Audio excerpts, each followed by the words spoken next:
We've had a couple of enormous downpours.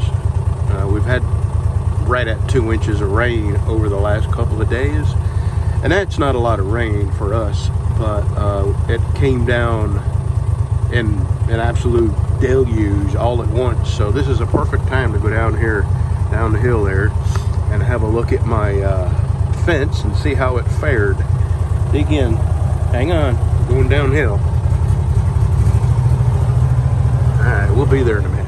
Well, it seems to have fared well, which is, we don't get rain that hard very often, so this is a pretty clear indication that it's gonna be just fine. And it looks like, watch out for snakes, it looks like it has washed pretty good down here and gone underneath there and underneath that tree and down into the pond.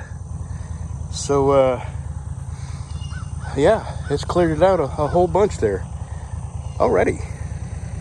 I'm not gonna worry about this anymore. I don't know how long it'll stay lit, but I finally got it lit. I used about a half a can of this. Right now, I'm gonna go to my shop and fix this. This is loose and it won't ignite by itself, so you got to use a lighter to ignite it because it's leaking. All right, let's just leave this alone for a bit. I had to drag that up the hill because it's soggy and heavy. All right, let's go work on this torch.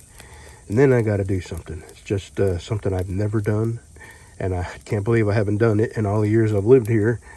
I got a compressor in my garage that I've never drained, and I'm pretty sure that the guy who owned it before me probably never drained it either. So I'm going to do that, and I think I'm going to be amazed at how much water comes out of it and how much air, if I can get the water to come out of it. I'm probably going to have a whole lot more air capacity to run my air tools, because I have this little die grinder that I can only kick it on like once or twice before it's completely out of air. So I got a feeling that the water is taking up a lot of space in there. All right, fixed it. Doggone it. Comes apart right here, and then you take this unscrews, and then you pull this whole thing up, and there's some wires down there you got to make sure are making contact with a little spring in here, because right here where this yellow button goes in, there's something they call a piezo igniter, and it sends electricity up through here and up through here. And let me make sure this is off. I'll let you look in there and you can see the spark. Let me well,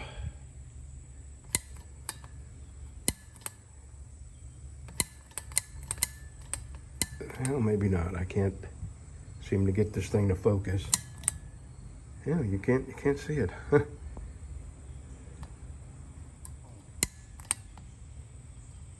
I don't know why it's not showing up on the camera. I can see it with the naked eye. Anyway, it works. All right, now let me pull that compressor out, and I think I'm going to be shocked at how much water's in there. We'll see in just a minute. It's still dripping out. Yeah, I knew it would be a lot.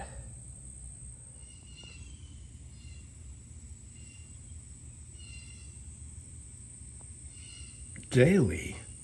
How about every 5 years?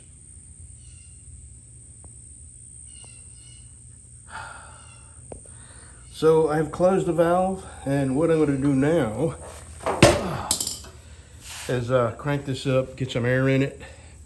I'm going to move it out there in the grass, and I'm going to open the valve up again and let the air blow the rest of the water out of there, because there's still more water in there. There's a pretty good amount more water. I put it back. Now I'm fixing to go up and grab a game camera that I have mounted up by my driveway, and I'm going to mount it around behind my house. But I got to open it up and make sure the batteries haven't corroded the inside. Okay, I've got the camera. That is a water bowl, water dish. And I think I'm gonna put my little camera right there and see what's coming up at night. You know, it's probably raccoons, but you know, it might be some deer or fox or something like that. It'd just be kind of nice to see. And I have other cameras. I don't need this one at my gate anymore. And I've ordered something else that's gonna be even more stealthy and alert me of people coming in my driveway, and you know, send me a message that I think it takes like 26 seconds for it to tell you that you've somebody's entered your driveway. Anyway, I got to go to the house and take this camera apart to make sure that the batteries haven't corroded it. And we'll see. I may not, you know, it's a cheap one, so it may not even work. Okay.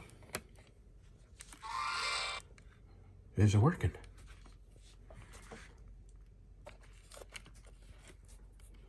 So I'm going to clean up the front and go mount this on that tree down there. And we may have some interesting footage coming up very shortly. I'll give it a couple of days. Okay, I got the camera right there, ready to go. I got my drill right there. But I've been thinking about this for a while. And this may seem trivial, but I'm going to try to fix this lid. What happens is the thing fills up with water, and then the flies get in here, and then there's maggots, and it's just very unpleasant. So here's how you get this off. This has a hole in it.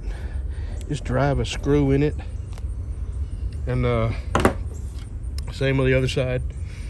You drive a screw in it, and then give it a good yank, and it'll come out. And you can see why it's got this little hump there you got to get through. No big deal. Let me get that screw out of there, get that other pin out, and then we'll go to the shop. And actually, I'm going to hang the camera first, and then we'll go to the shop and see if we can fix this. Okay, there's the water, and it's, you know, it's kind of a downhill. It's a big downhill here. So I think I'm going to mount this kind of low, because I want to, you know, see face-on pictures, not high up where all I see is back pictures. So, you know, probably about 16 inches. Yeah. Let me get a couple screws. Alrighty. I think that's a good angle. See you in a few days. Somebody done run over my dog. Does look like she's dead and all swelled up, and He called you swelled up. flies are blowing around her, you know. Vultures are hovering. Well, she has put some weight on. She has. Oh, there she goes with the dew claws. Yeah. That's funny. And she's a little bitty. I mean, wouldn't bigger than a minute. She would suck on her dew claws. I don't know what is wrong with my phone. Now I can't even shut it off. Huh.